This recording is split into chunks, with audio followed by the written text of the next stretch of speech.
बड़ी खबर इस वक्त की आपको बता देते हैं। 5 राज्यों में चुनाव तारीखों का ऐलान हो गया है। मध्य प्रदेश, छत्तीसगढ़, राजस्थान समेत मिजोरम, तेलंगाना में भी चुनाव है और वहां पर भी तारीखों का ऐलान कर दिया गया है। 5 राज्यों में तारीखों का ऐलान, बड़ी खबर आपको बता रहे हैं। देखिए, छत्तीसगढ़ में 2 चरणों में चुनाव होंगे, 7 और 17 नवंबर को। मध्य प्रदेश में 17 नवंबर को मतदान होगा। मिजोरम में 7 नवंबर को वोट डाले जाएंगे। और वहीं आपको बता दें, राजस्थान में 23 तारीख को वोट पड़ने वाले हैं। 3 दिसंबर को विधानसभा चुनाव के नतीजों का ऐलान हो जाएगा, यानी पता चल जाएगा कि जनता ने वोट किया तो किसकी किस्मत में क्या लिखा है।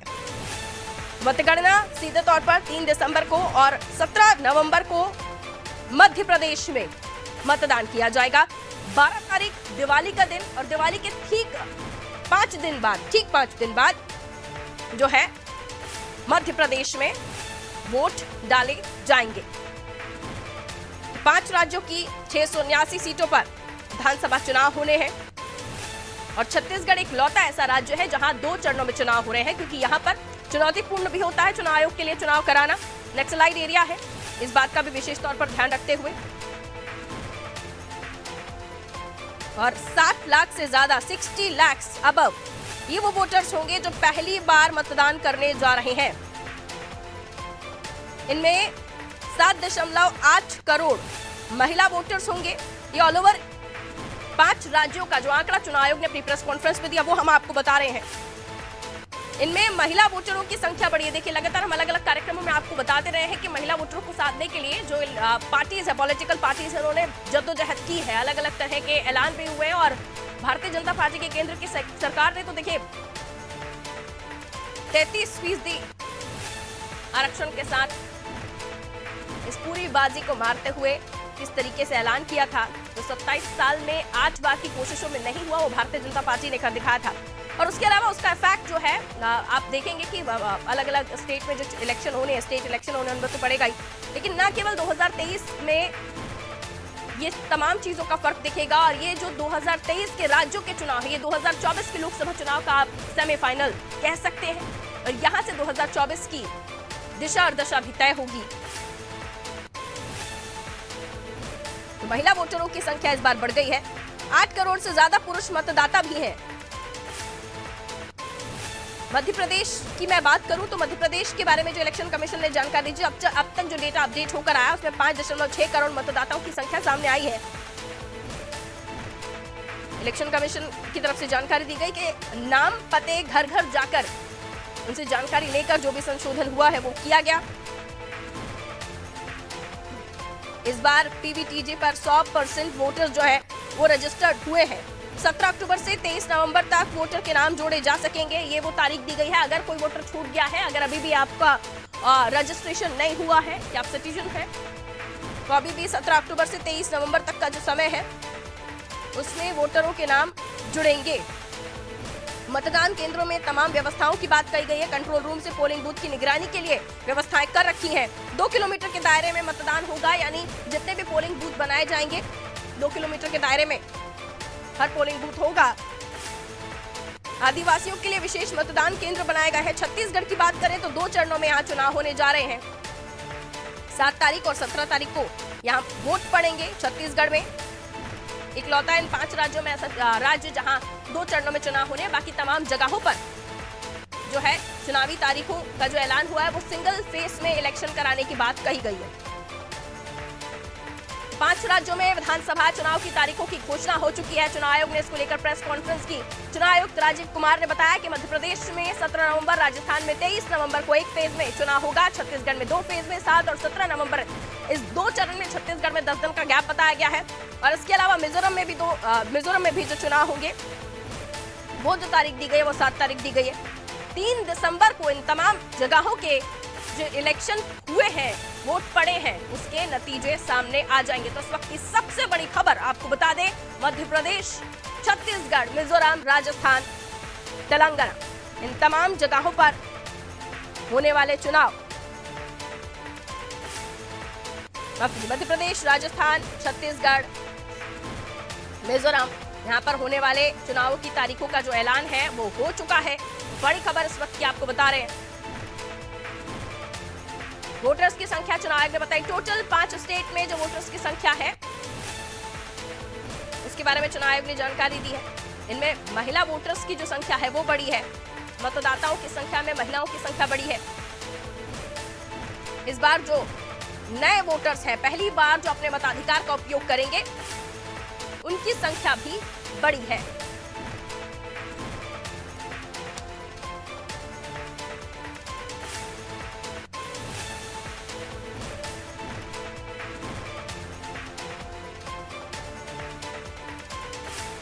भारतीय जनता पार्टी से नेहा बग्गा जी हमारे साथ जुड़े हुए हैं। नेहा जी, बहुत बहुत स्वागत आपका नादी टीवी पर। आखिरकार चुनावी तारीखों का ऐलान हो गया मैडम? जी नमस्कार। चुनावी तारीखों का ऐलान हो गया है मैडम। भारतीय जनता पार्टी पूरी देखिए, तैयारी के साथ लोकतंत्र का महापर्व है और भारतीय जनता पार्टी इसका स्वागत करती है, पूर्णतः तैयार है। 150 पार के नारे के साथ भारतीय जनता पार्टी जनता के बीच में जा रही है और बम्पर वोटों के साथ हम विजयी होने वाले हैं। जिस तरीके से भारतीय जनता पार्टी ने सबके विकास का कार्य किया है और जिस तरीके से इंफ्रास्ट्रक्चर, महिलाओं का सशक्तिकरण, युवाओं को रोजगार, बुजुर्गों को तीर्थ दर्शन यात्रा और तमाम सारी योजनाओं का लाभ पहुंचा है, तो एक और विकास की यात्रा है 18 सालों की। और एक और वो कमलनाथ जो करप्टनाथ बन गए, वो जो बंटाधार की सरकार मध्य प्रदेश की जनता ने कांग्रेस की देखी है।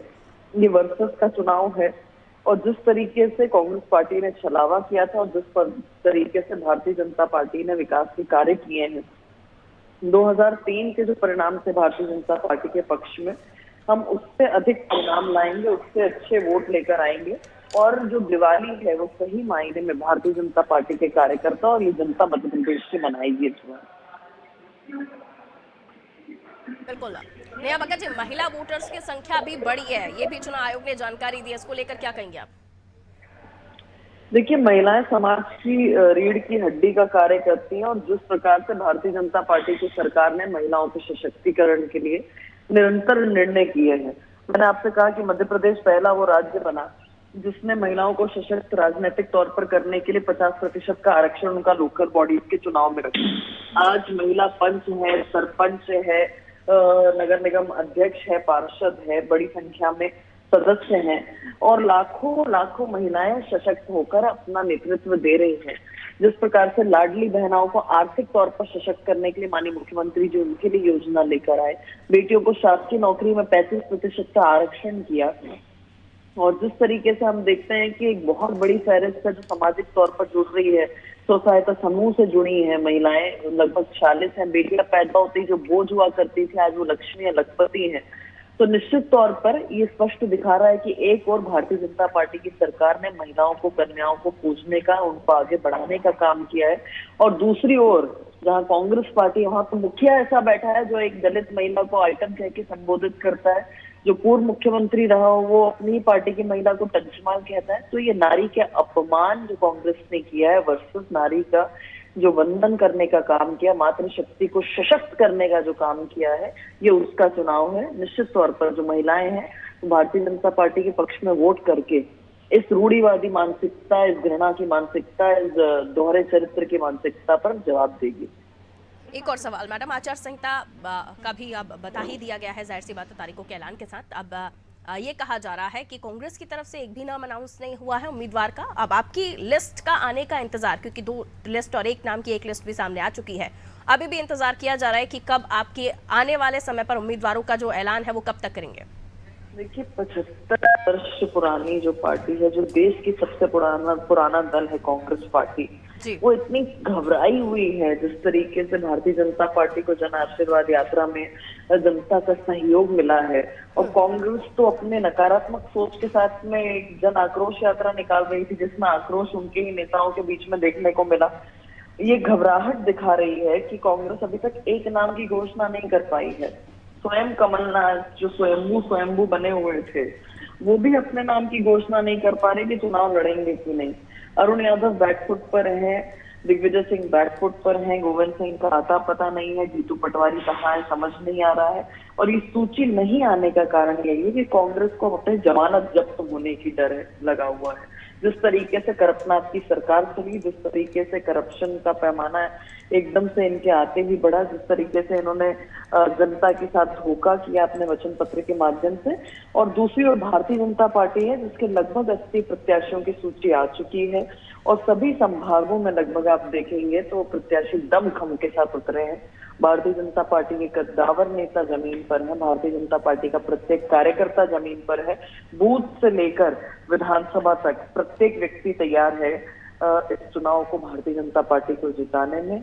जिस प्रकार के कार्य किए हैं, और दिवाली भारतीय जनता पार्टी की होगी, दिवाली भारतीय जनता पार्टी के साथ कार्यकर्ताओं की होगी, इस प्रदेश की जनता की होगी। बिल्कुल, मनोज वर्मा जी भी हमारे साथ जुड़कर हमारा पॉलिटिकल एडिटर मनोज वर्मा जी।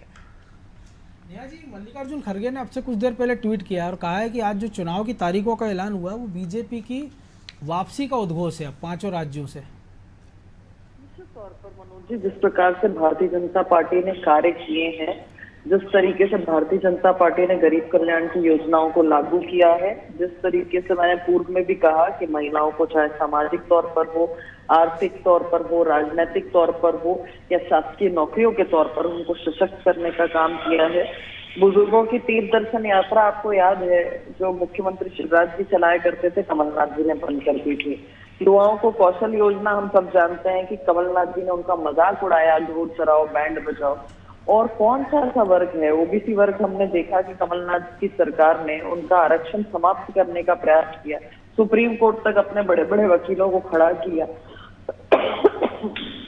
आदिवासी वर्ग में जिस तरीके से इंडिजिनस डे को, मूल आदिवासी दिवस मनाने में लगी हुई थी कांग्रेस पार्टी, तो तमाम वर्गों के साथ जिस प्रकार से ठग किया और भारतीय जनता पार्टी ने विकास की यात्रा चलाई है, ये स्पष्ट दिखा रहा है कि भारतीय जनता पार्टी की सरकार पुनः आ रही है।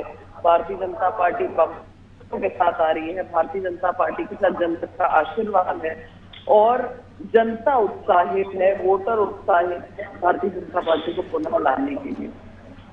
एक महिला आरक्षण की बड़ी बात कर रही पार्टी ने, घोषित भी कर दिया है, अब जब भी उसका होगा अगले चुनाव तक हो पाएगा। लेकिन क्या इस बार मध्य प्रदेश में देखा जाएगा कि बीजेपी महिलाओं को उसी अनुपात में प्रतिनिधित्व दे या पिछली बार से कम से कम ज्यादा ही सीटें दे? देखिए, भारतीय जनता पार्टी ने सदैव ही महिला सशक्तिकरण का उदाहरण प्रस्तुत किया है और ये पहला अवसर नहीं है। भारतीय जनता पार्टी वो सरकार, भारतीय जनता पार्टी वो ऐसी पार्टी है जो मातृशक्ति वंदन अधिनियम लेकर आई है, 33% का आरक्षण सुनिश्चित किया है। भारतीय जनता पार्टी वो दल है जिसने आज तक सभी राज्यों को अगर हम कुल मिला लें तो सर्वाधिक महिला मुख्यमंत्री दिए हैं।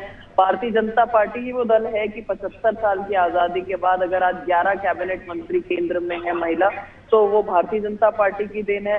भारतीय जनता पार्टी वो पार्टी है जिसने एक महिला को स्वदेश मंत्री बनाया, विदेश मंत्री बनाया, रक्षा मंत्री बनाया, वित्त मंत्री बनाया है। और मध्य प्रदेश में भी आप देखिए कि भारतीय जनता पार्टी ही वो एक दल है जिसने संगठन से लेकर सरकार तक में महिलाओं की भूमिका को सुनिश्चित किया है। आज 33% का आरक्षण महिलाओं के लिए संगठन के अंदर भी है, पन्ना में भी, आप पन्ना बूथ समिति में भी आपको जो है महिलाएं नजर आती हैं। आप एक भी संगठन नहीं गिना पाएंगे जिसमें इस प्रकार का आरक्षण महिलाओं के लिए संगठन में रखा गया हो, पर भारतीय जनता पार्टी में है और यही खासियत है कि भारतीय जनता पार्टी ने हमेशा मौका दिया। और इस बार भी आप देखेंगे कि लिस्ट में आपको अनेक महिलाएं दिखेंगी जो विधानसभा का नेतृत्व करेंगी और सरकार में आएंगी। मनोज जी, नीलाभ शुक्ला जी भी हमारे साथ जुड़ गए। नीलाभ जी, स्वागत करते हो आपका राजनीति टीवी पर। सुन पा रहे आप मुझे? नीलाभ जी, आवाज मिल रही है आपको? जी नीलाभ जी, स्वागत आपका। तारीखों का ऐलान हो गया है लेकिन कांग्रेस की एक भी लिस्ट सामने नहीं आई है, क्या कहेंगे? देखिए, मेरी बात सुनिए, कांग्रेस की लिस्ट बहुत ही शीघ्र आने वाली है। अब भारतीय जनता पार्टी ने सब सवारी हमने लिस्ट जल्दी जारी कर दी। इनके लगभग 79 प्रत्याशी घोषित कर चुके। इनकी पहली जब लिस्ट जारी होने की उसमें चले हुए कारतूस, हरल्ले विधायकों को टिकट दे दिया, आपसी मंचवाद तेजी से चला और आज मतलब बड़ी है। ये भी चुनाव आयोग ने जानकारी दी है, इसको लेकर क्या कहेंगे आप? देखिए, महिलाएं समाज की रीढ़ की हड्डी का कार्य करती हैं और जिस प्रकार से भारतीय जनता पार्टी की सरकार ने महिलाओं के सशक्तिकरण के लिए निरंतर निर्णय किए हैं। मैंने आपसे कहा कि मध्य प्रदेश पहला वो राज्य बना जिसने महिलाओं को सशक्त राजनीतिक तौर पर करने के लिए 50% का आरक्षण उनका लोकल बॉडीज के चुनाव में रखा। आज महिला पंच है, सरपंच है, नगर निगम अध्यक्ष है, पार्षद है, बड़ी संख्या में सदस्य हैं और लाखों लाखों महिलाएं सशक्त होकर अपना नेतृत्व दे रही हैं। जिस प्रकार से लाडली बहनाओं को आर्थिक तौर पर सशक्त करने के लिए माननीय मुख्यमंत्री जी उनके लिए योजना लेकर आए, बेटियों को शासकीय नौकरी में 35% का आरक्षण किया और जिस तरीके से हम देखते हैं कि एक बहुत बड़ी फहरिस्त है जो सामाजिक तौर पर जुड़ रही है, स्व सहायता समूह से जुड़ी हैं महिलाएं, लगभग 46 हैं। बेटियां पैदा होती जो बोझ हुआ करती थी, आज वो लक्ष्मी है, लखपति हैं। तो निश्चित तौर पर ये स्पष्ट दिखा रहा है कि एक और भारतीय जनता पार्टी की सरकार ने महिलाओं को, कन्याओं को पूजने का, उनको आगे बढ़ाने का काम किया है और दूसरी ओर जहां कांग्रेस पार्टी, वहां तो मुखिया ऐसा बैठा है जो एक दलित महिला को आइटम कह के संबोधित करता है, जो पूर्व मुख्यमंत्री रहा हो वो अपनी पार्टी की महिला को टंचमाल कहता है। तो ये नारी के अपमान जो कांग्रेस ने किया है वर्सेस नारी का जो वंदन करने का काम किया, मातृशक्ति को सशक्त करने का जो काम किया है, ये उसका चुनाव है। निश्चित तौर पर जो महिलाएं हैं भारतीय जनता पार्टी के पक्ष में वोट करके इस रूढ़िवादी मानसिकता, इस घृणा की मानसिकता, इस दोहरे चरित्र की मानसिकता पर जवाब देगी। एक और सवाल मैडम, आचार संहिता का भी अब बता ही दिया गया है, जाहिर सी बात है तारीखों के ऐलान के साथ। अब ये कहा जा रहा है कि कांग्रेस की तरफ से एक भी नाम अनाउंस नहीं हुआ है उम्मीदवार का। अब आपकी लिस्ट का आने का इंतजार, क्योंकि 2 लिस्ट और एक नाम की एक लिस्ट भी सामने आ चुकी है, अभी भी इंतजार किया जा रहा है कि कब आपके आने वाले समय पर उम्मीदवारों का जो ऐलान है वो कब तक करेंगे? देखिए 75 वर्ष पुरानी जो पार्टी है, जो देश की सबसे पुराना दल है कांग्रेस पार्टी, वो इतनी घबराई हुई है। जिस तरीके से भारतीय जनता पार्टी को जन आशीर्वाद यात्रा में जनता का सहयोग मिला है और कांग्रेस तो अपने नकारात्मक सोच के साथ में एक जन आक्रोश यात्रा निकाल रही थी जिसमें आक्रोश उनके ही नेताओं के बीच में देखने को मिला। ये घबराहट दिखा रही है कि कांग्रेस अभी तक एक नाम की घोषणा नहीं कर पाई है। स्वयं कमलनाथ जो स्वयंभू बने हुए थे वो भी अपने नाम की घोषणा नहीं कर पा रहे कि चुनाव लड़ेंगे कि नहीं। अरुण यादव बैकफुट पर है, दिग्विजय सिंह बैकफुट पर हैं, गोविंद सिंह का आता पता नहीं है, जीतू पटवारी कहाँ है समझ नहीं आ रहा है। और ये सूची नहीं आने का कारण यही है कि कांग्रेस को अपने जमानत जब्त होने की डर है लगा हुआ है।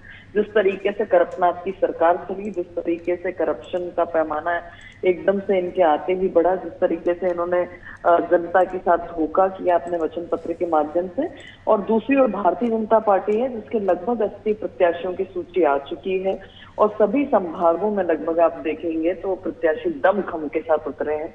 भारतीय जनता पार्टी के कद्दावर नेता जमीन पर है, भारतीय जनता पार्टी का प्रत्येक कार्यकर्ता जमीन पर है, बूथ से लेकर विधानसभा तक प्रत्येक व्यक्ति तैयार है इस चुनाव को भारतीय जनता पार्टी को जिताने में।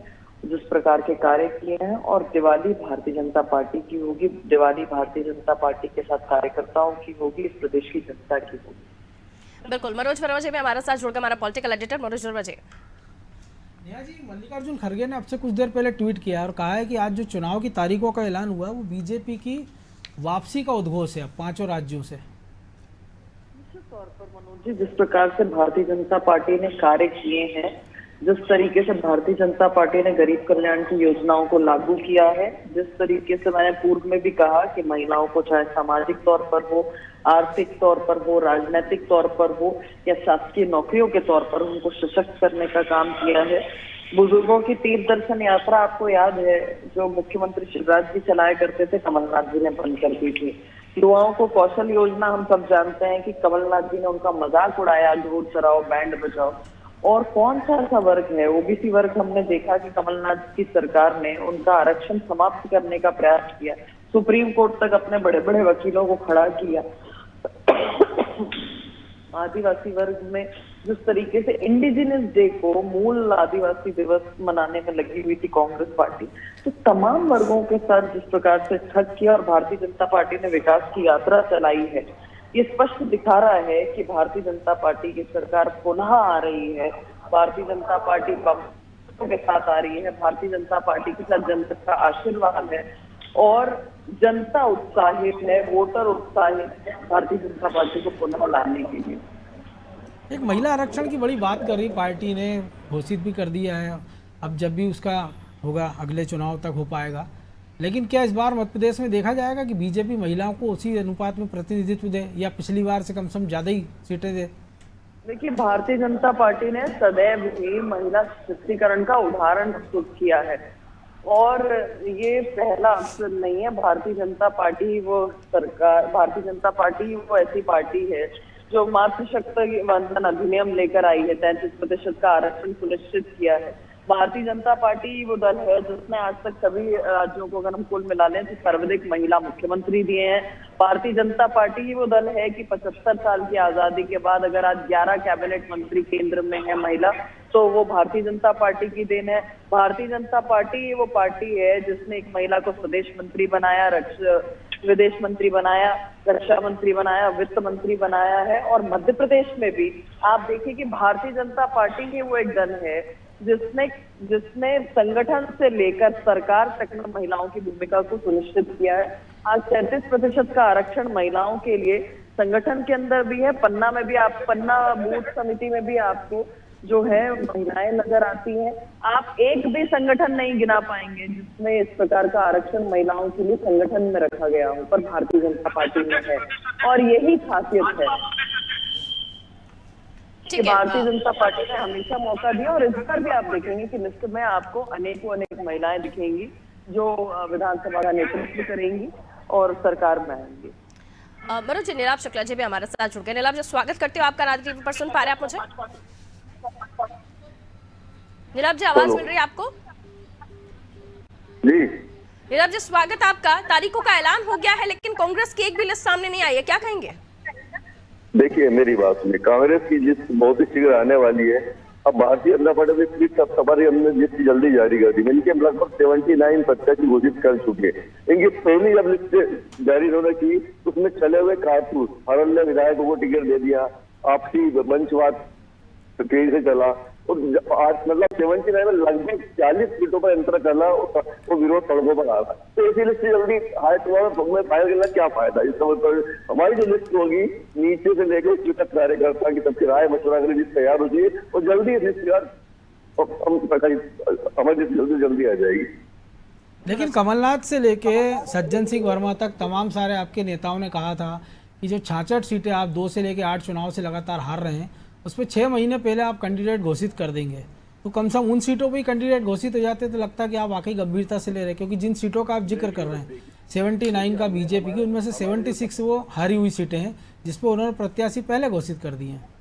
देखिए हमने हमारे संपर्क उम्मीदवार हमारे पास काम कर रहे हैं और शीघ्र हमारी लिस्ट जारी होने की तैयारी है। नीलाभ जी, लेकिन अब क्योंकि काफी समय से आपके जो कार्यकर्ता वो भी इंतजार कर रहे होंगे और इतना डिले हो रहा है तो जाहिर सी बात है सवाल तो उठेंगे कि क्या वाकई अंतरकला को आप अभी भी संभालने की कोशिश कर रहे हैं कि ऐसा ना हो कि कैंडिडेट या फिर बीजेपी की और भी लिस्ट का इंतजार कर रहे हैं जिसके बाद आप सोचेंगे कि आने वाले समय पर क्या कर रहे हैं क्या नहीं कर रहे हैं?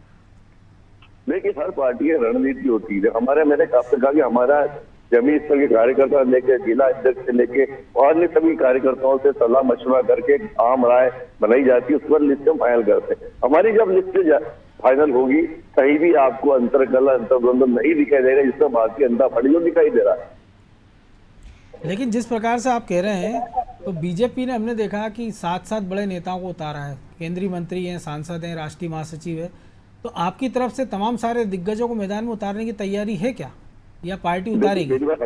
हमारी जो दूसरी पंक्ति के नेता है वही काफी इनको हराने के लिए। हमें कोई आवश्यकता, इनके पास चेहरे नहीं है। जब तो नेताओं का प्रमोशन से डिमोशन कर दिया, अब क्या विधायक को सरपंच लड़वाएंगे, वो सरपंच को पंच लड़वाएंगे, तो इनके पास चेहरे नहीं है। इनका आपसी अंतरकलता ज्यादा था कि आप आधा दर्जन सांसद, एक राष्ट्रीय स्तर के नेता, 3 केंद्रीय मंत्री चुनाव में लड़ाया नहीं, चुनाव में उन्हें धकेल दिया गया उनकी इच्छा के विरुद्ध।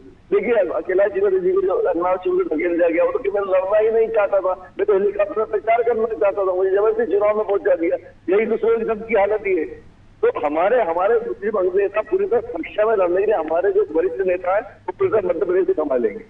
लेकिन जो आपके वरिष्ठ नेता है, चाहे वो दिग्विजय सिंह हो, वो भी चुनाव हार चुके हैं, सुरेश पचौरी हो, वो जीवन में अपना कोई चुनाव जीते नहीं, अरुण यादव हारे हैं 2 बार के बाद, कभी चुनाव जीते नहीं हैं। इस बार वो कह रहा है मैं चुनाव लड़ने का इच्छुक नहीं हूँ। विवेक तनखा राज्यसभा में उन्होंने चुनाव लड़ने से इनकार कर दिया है। तो सेकंड लाइट में कौन सी लीडरशिप बची है? जो बचे हैं तो आप नहीं चाह रहे हैं सेकंड लाइट की लीडरशिप फर्स्ट लीडरशिप में आए, फर्स्ट लाइन की लीडरशिप में आए, या पार्टी अपने दिग्गजों को क्यों नहीं, केवल क्या वो मुख्यमंत्री बनने या संगठन में काम करने के लिए है, क्या चुनाव नहीं लड़ेंगे? आज ही चलते थे, जो नाम आप गिरा रहे हैं, दिग्विजय सिंह 10 साल मुख्यमंत्री रहे, सांसद रह चुके, अरुण यादव जी 2 केंद्रीय मंत्री रह चुके, 2 बार सांसद रह चुके। तो ये इनके कद को आप इस तरह नहीं, चुनाव में हार जीत चलती, लेकिन इन कद को आप कुछ ये नहीं कर रहे, चुनाव हार चुके हैं। अभी हमें अरुण यादव जी, पचौरी जी हैं, दिग्विजय सिंह जी हैं, कमलनाथ जी हैं, कनका जी हैं, ये पूरे प्रदेश को संभाल लेंगे।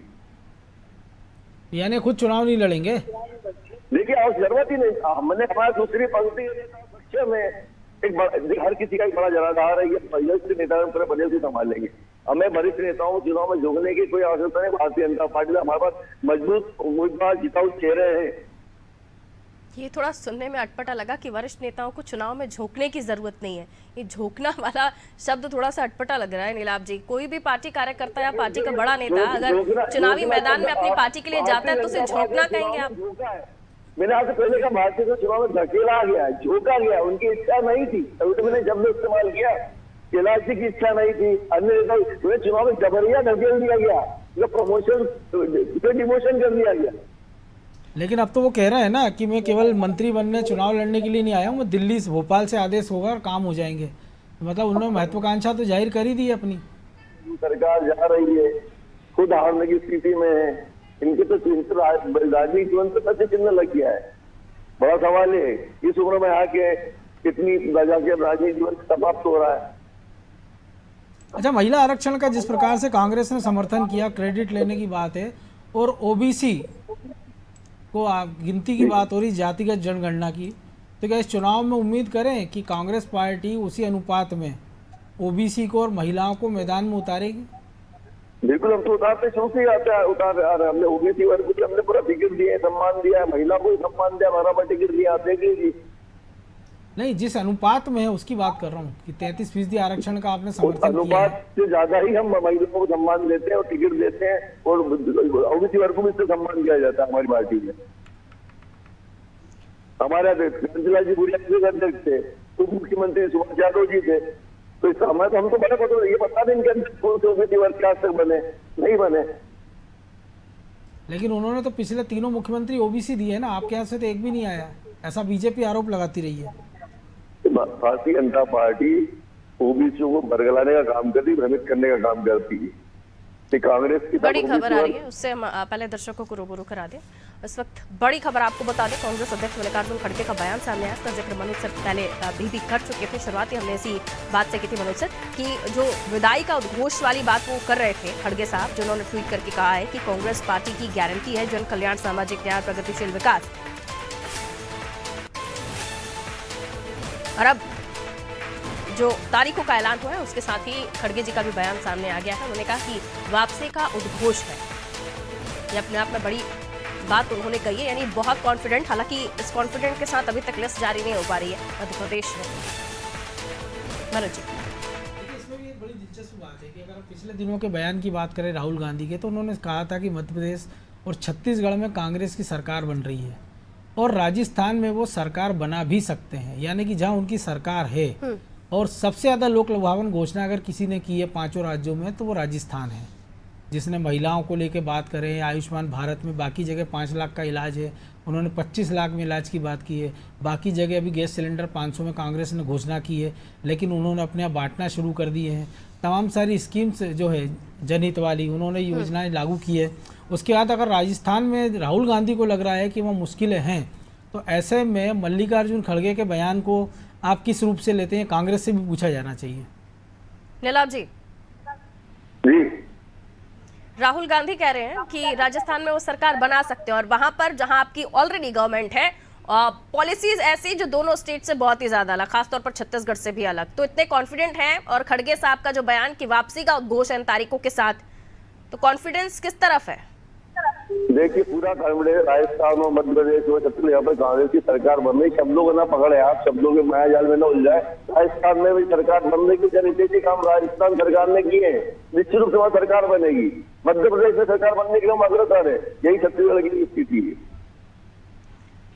चलिए, बहुत बहुत शुक्रिया नीलाभ जी हमारे साथ जुड़ने के लिए। नेहा जी, बहुत बहुत शुक्रिया हमारे साथ जुड़ने के लिए। मनोज जी, तारीखों का ऐलान हो गया है और इन तारीखों के साथ ही जाहिर सी बात है कि तैयारियां और तेज कर दी गई होंगी, लेकिन अभी तक कांग्रेस की स्थिति को कैसे समझेंगे? तारीखों के ऐलान के बाद भी कांग्रेस की तरफ से अभी भी ये कहा जा रहा है, हमने इससे पहले भी जब चर्चा की थी तो ब्रिजेश सर भी हमारे साथ जुड़े थे, उन्होंने बताया कि अभी पितृपक्ष उसके बाद ही कांग्रेस की सीटों का ऐलान हो पाएगा, उम्मीदवारों का ऐलान हो पाएगा। क्या माने कि अभी इंतजार और करना पड़ेगा कांग्रेस की लिस्ट के लिए? जी देखिए, उनकी चुनाव समिति की बैठक हो चुकी है और CWC कांग्रेस वर्किंग कमेटी की बैठक 9 तारीख को दिल्ली में बुलाई गई है, जिसमें भी मंथन किया जाएगा। लेकिन जो सबसे बड़ा पेच फंस रहा है कि जो सुनील कानूगोलू ने अपना सर्वे किया है, कमलनाथ ने अपना सर्वे कराया है और जो 66 हारी हुई सीटें हैं वह दिग्विजय सिंह ने अपने स्तर पर घूम घूम कर लोगों से बात की है, उम्मीदवारों से बात की है। और जाहिर तौर पे भले कमलनाथ या कांग्रेस ये कह रही है कि जिनको हमने टिकट देना उनको हमने इशारा कर दिया है, लेकिन सबसे बड़ा संकट ये फंस रहा है कि सर्वे में नाम कुछ और आया है, जिला अध्यक्षों ने कुछ और नाम भेज दिए हैं और कमलनाथ ने किसी और को इशारा किया और दिग्विजय सिंह ने किसी और से कमिटमेंट कर दिया है। ये उलझन हम पूरे मध्य प्रदेश, हम भोपाल के 2-3 छोटे छोटे उदाहरण हैं कि अगर PC शर्मा मौजूदा विधायक हैं दक्षिण पश्चिम से, तो उनके सामने संजीव श्री सक्सेना वो ताल ठोक रहे हैं। पिछले चुनाव में वो एक बार बसपा से चुनाव लड़ चुके हैं, तीसरे नंबर पे रहे थे। पिछले चुनाव में कहा जा रहा है कि समझौता हुआ था जिसके तहत ये था कि PC शर्मा 2018 का चुनाव लड़ लेंगे वहाँ से और जीत हार जो भी, और 2023 में संजीव सक्सेना चुनाव लड़ेंगे। लेकिन वहाँ से PC शर्मा भी ताल ठोक रहे हैं और संजीव सक्सेना भी ताल ठोक रहे हैं, दोनों अपना अपना दमखम दिखा रहे हैं। नरेला की बात करें हम तो डॉक्टर महेंद्र सिंह चुनाव 2 बार हार चुके हैं वहाँ, इस बार वो तीसरी बार फिर से सक्रिय हैं। 10 साल से मनोज शुक्ला वहाँ लगातार सक्रियता बनाए हुए हैं, धरना प्रदर्शन कार्यक्रमों में जाते हैं, उनके खिलाफ कई सारी FIR हो चुकी हैं, कई बार वो जेल जा चुके हैं, उनके समर्थकों के खिलाफ कई बार केस दर्ज हो चुके हैं, वो भी इस इलाके में सक्रिय हैं।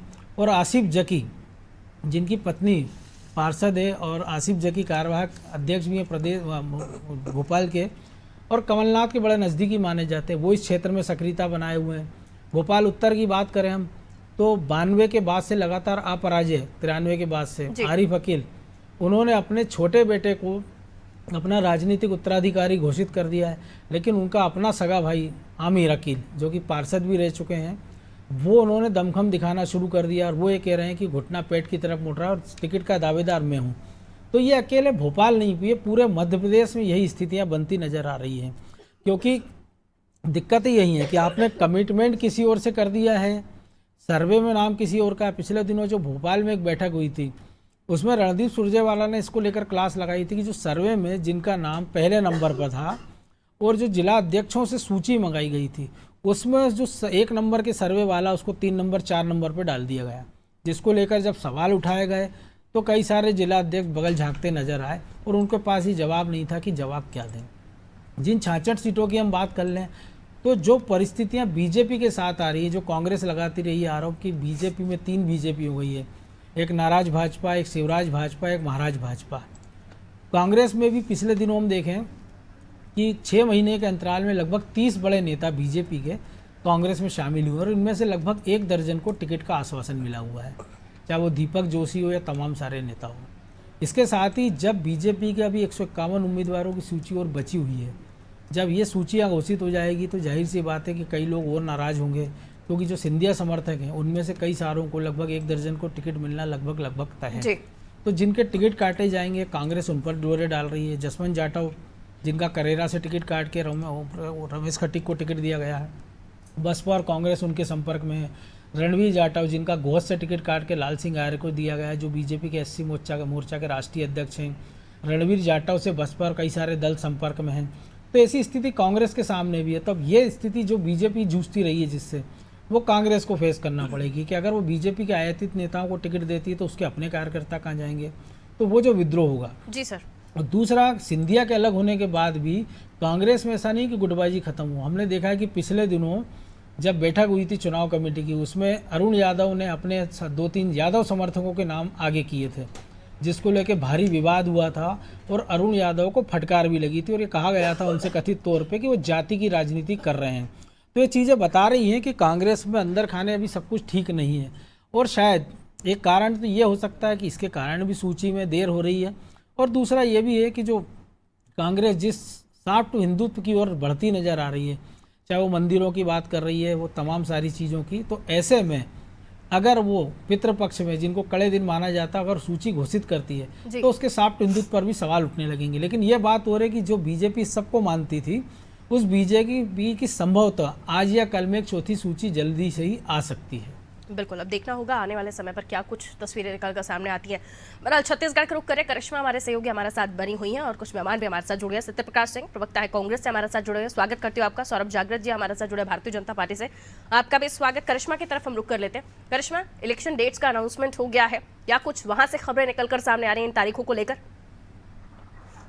जी बिल्कुल पारुल, देख सकते हैं कि आज भारत निर्वाचन आयोग ने जो है 5 राज्यों में होने वाले विधानसभा चुनाव की जो तिथि है वो जारी कर दी है और छत्तीसगढ़ में 2 चरणों में देखा जाएगा कि चुनाव होने वाले हैं। पहला तो 7 नवंबर को और दूसरा 17 नवंबर को। बता दें कि 2018 में भी जब चुनाव हुए थे तब भी बताया जा रहा था कि 2 चरणों में जो है ये चुनाव हुए थे। पहला जो है 12 नवंबर को और दूसरा 20 नवंबर को। इस बार भी 2 चरणों में जो है छत्तीसगढ़ में चुनाव होने वाले।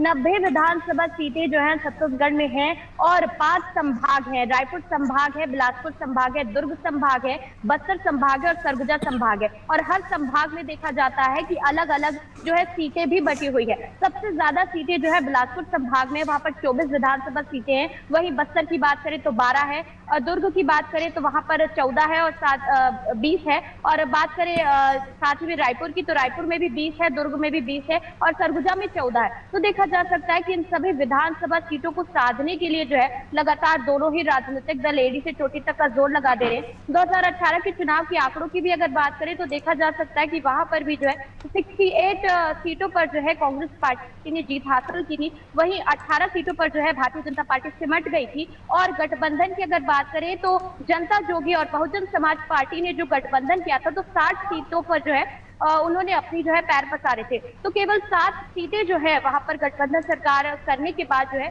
उनको मिली थी। तो देखा जा सकता है कि इस बार भी कहीं ना कहीं एक बड़ा इम्पैक्ट जो है जो अलग लेकिन करिश्मा, दल है वो बड़ी पार्टियों जो इस बार के चुनाव में महिला वोटरों की संख्या लगभग पुरुषों के बराबर है। 1 करोड़ 1 लाख पुरुष वोटर और 1 करोड़ के आसपास महिला है। और पहली बात के भी लगभग जो पहली बार वोट करेंगे 18 से 23 साल की उम्र के, वो भी 7 लाख से ज़्यादा वोटर्स हैं। तो इनको लुभाने के लिए दोनों दल क्या आप कुछ प्रयास कर रहे हैं? क्योंकि हम बाकी राज्यों में देख रहे हैं, मध्य प्रदेश में या कर्नाटक में हमने देखा या राजस्थान में देख रहे हैं कि महिलाओं से जुड़ी बहुत सारी योजनाएं सरकारों ने लॉन्च की है या लॉन्च करने का वादा किया है। युवाओं के लिए मध्य प्रदेश में सीखो कमाओ योजना, स्काई नाम दिया, वो शुरू की गई है जिसमें स्टाइपेंड मिल रहा है। तो छत्तीसगढ़ में ऐसा क्या कुछ सरकार ने किया और बीजेपी इसकी काट क्या ढूंढ रही है? जी करिश्मा। चलिए, संपर्क टूट गया है करिश्मा से हमारा, हम दोबारा रुक करेंगे। दोनों ही पार्टी के नेता हमारे साथ जुड़ गए। हाँ करिश्मा, आप सुन पाए मनोज सर का सवाल आपसे जो था?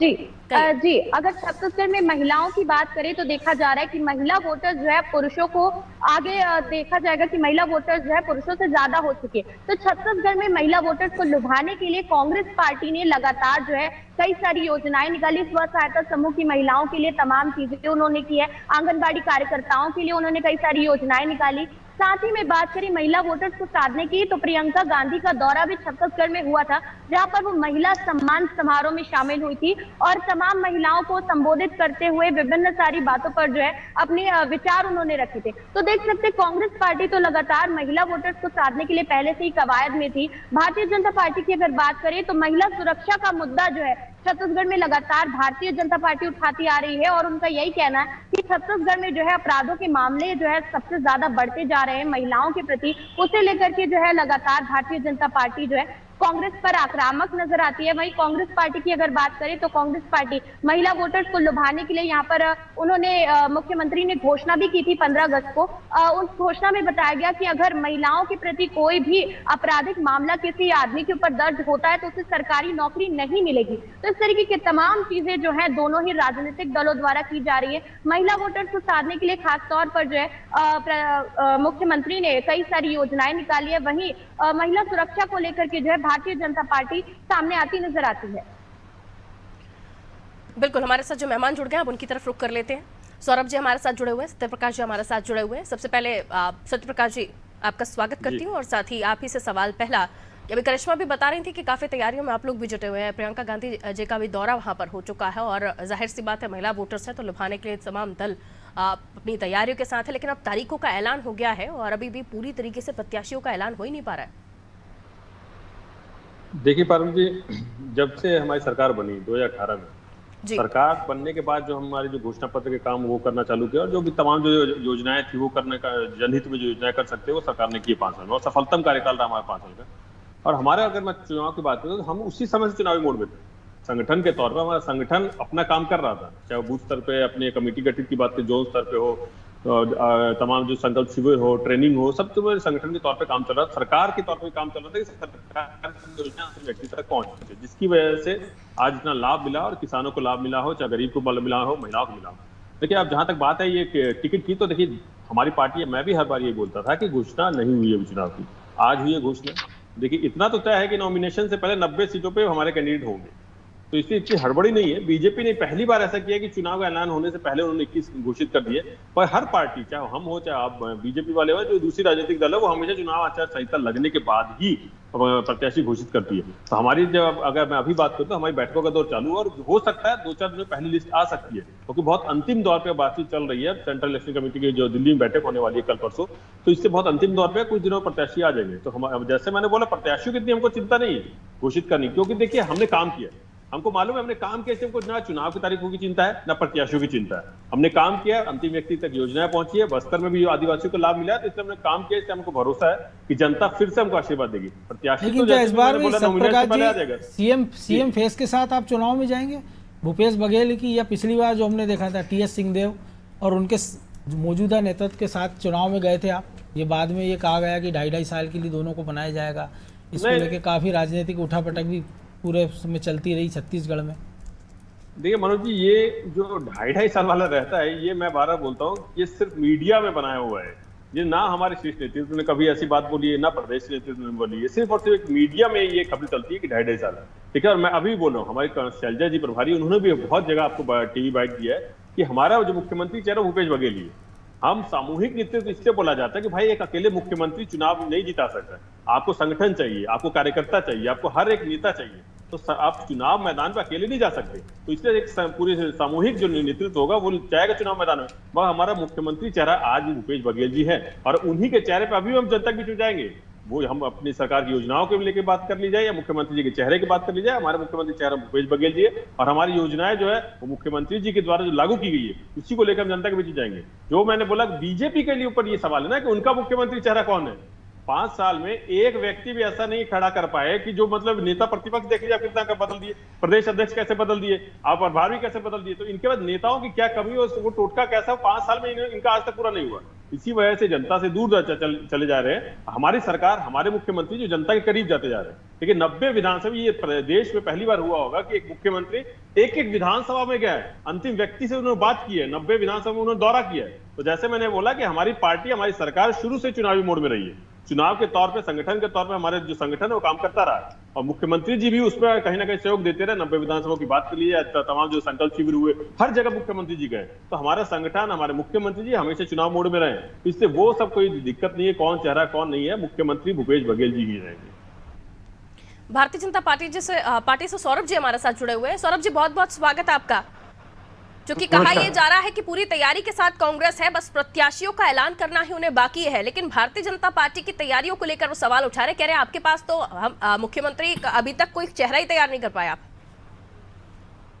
देखिए, जिस प्रकार से भारतीय जनता संगठन की पार्टी है और कांग्रेस जैसी आला कमान पे चलने वाली पार्टी नहीं है। भारतीय जनता पार्टी सशक्त रूप से संगठन के रूप में काम करती है। दूसरी बात, आज भारतीय जनता पार्टी की यदि स्थिति की बात करें तो आज हम कांग्रेस से कहीं ना कहीं 21 सीटों से आगे चल रहे हैं। 21 सीटों में विधानसभा प्रत्याशी हमारे घोषित हो चुके हैं, और वो जमीनी स्तर पे, बूथ स्तर पे, शक्ति केंद्र पर जाके अपना कार्य करना चालू कर दे हैं। पार्टी की कैनवासिंग, पार्टी के गतिविधि, पार्टी की जितनी भी योजना है अंतिम छोर के व्यक्ति तक पहुंचाने का प्रयास चालू कर चुके हैं। कैंपेनिंग चालू हो चुकी है, जो कि कांग्रेस को इसकी कल्पना भी नहीं कर सकती। उनकी तो टिकट की घोषणा भी नहीं हुई है, इनका समन्वय बस चल ही रहा है।